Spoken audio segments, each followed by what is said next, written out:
As promised from my last video, I want to show you what I did with the tools and toolbox that I got from the estate sale, how I made my money back, what tools I kept, and maybe give you some ideas in case you ever run into a similar situation. Let me show you. My first objective was to deep clean the horrendous smell from this toolbox, as well as get it fixed up because some of the drawers were not working. That way I could sell it, recuperate some of the funds that I had spent on this whole lot, as well as get some space back in my shop. Soapy water, or it was. Just doing lots of cleaning. Get rid of all the smells in here. Cleaning all these tools out as well. After removing all of the drawers and doing a deep clean, it took about 2 hours to get this whole toolbox clean and get rid of that mouse smell. Here you can see I actually was bending some of the tabs for the drawer so that the drawer wouldn't fall out.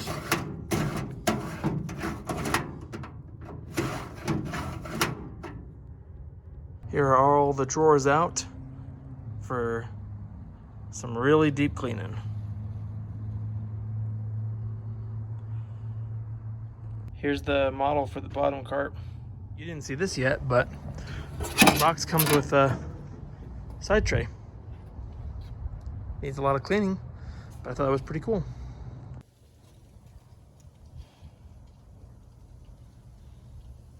It took a lot of time to get this toolbox in working order as well as clean, but fortunately I finally got it done and I got it posted. I decided to go big and ask for $300, mostly because, anything comparable, definitely over that price. It came with a side locker and a side tray. Everything worked on it, and I figured why not shoot for the sky.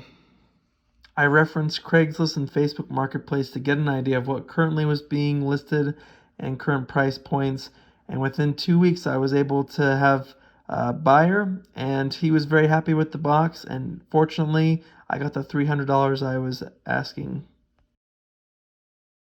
Now to sort through the rest and decide what to keep and what to sell. I decided to pull out all of the hand tools for the most part, just to give both you and I a sense of what was contained in this lot. And as you can definitely get a sense of, tons and tons of different tools, from sockets to all sorts of screwdrivers and of course wrenches. Look at all of those wrenches. So now I got to go through and figure out which of these tools do I want, / need, and then what will I get rid of. And remember, this is just the loose hand tools. There's still power tools and other trinkets to still go through.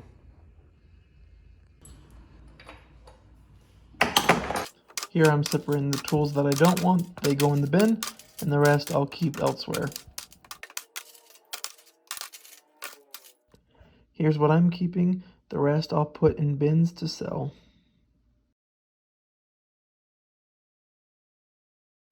Each of the smaller bins will be $30 and the bigger one will be $50. Within a week, somebody reached out interested in all three. We made a deal for $100 and it was sold. While I wanted to keep everything at first, I tried to really think through what I needed and wanted out of this tool lot. So this table was really full before, but this is all the hand tools I decided to stick with. The rest are going to be sold.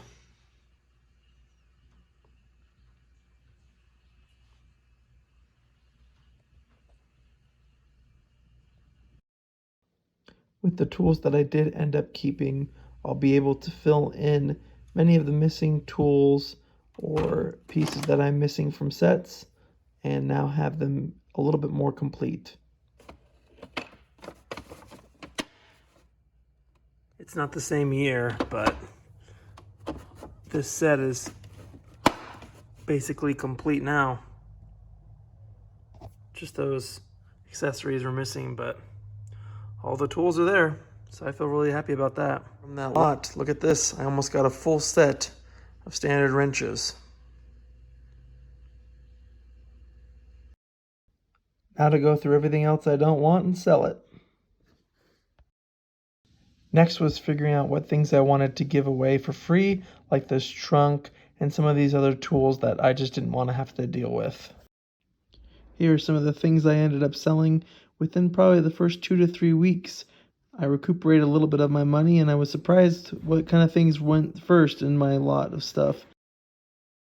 And while these things sold, I was honestly surprised that some other things didn't sell, like the belt sander and a few other tools. I also verified that things worked before I sold it, and some stuff was thrown away because it didn't work. Now to go through all this hardware, see what I want, organize it, put it away, and get rid of the rest.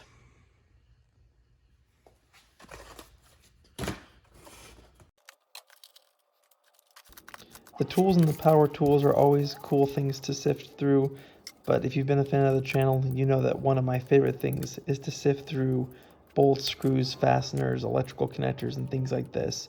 Mostly because I like to build up my collection and have parts just in case, be my own hardware store if you will, but it's just crazy how the price of these things have skyrocketed. I mean, a box of screws is almost 25 bucks, so this in and of itself could be a huge treasure collecting these things.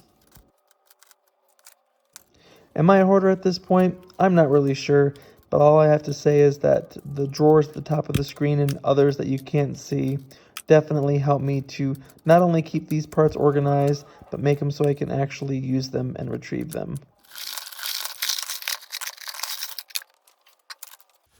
What I'm going to actually do with some of this is in my inside toolbox that I have inside the house, I don't have any sort of little parts, extra screws or anything like that, so whenever I need something I have to come out here, which isn't the end of the world, but since I have this empty case, why not put some, different types of screws, fasteners, and electrical connectors, just so I can have a simple set, just in case I ever need anything. Just another reason why I love these lots. You just never know how they'll help you out. What I currently do, I use this old bottle to store fasteners, and it sucks because every time I need something I have to do this. So why don't we put this stuff in there? It's not perfect, but I'm much happier with that. It's actually organized and fits perfectly.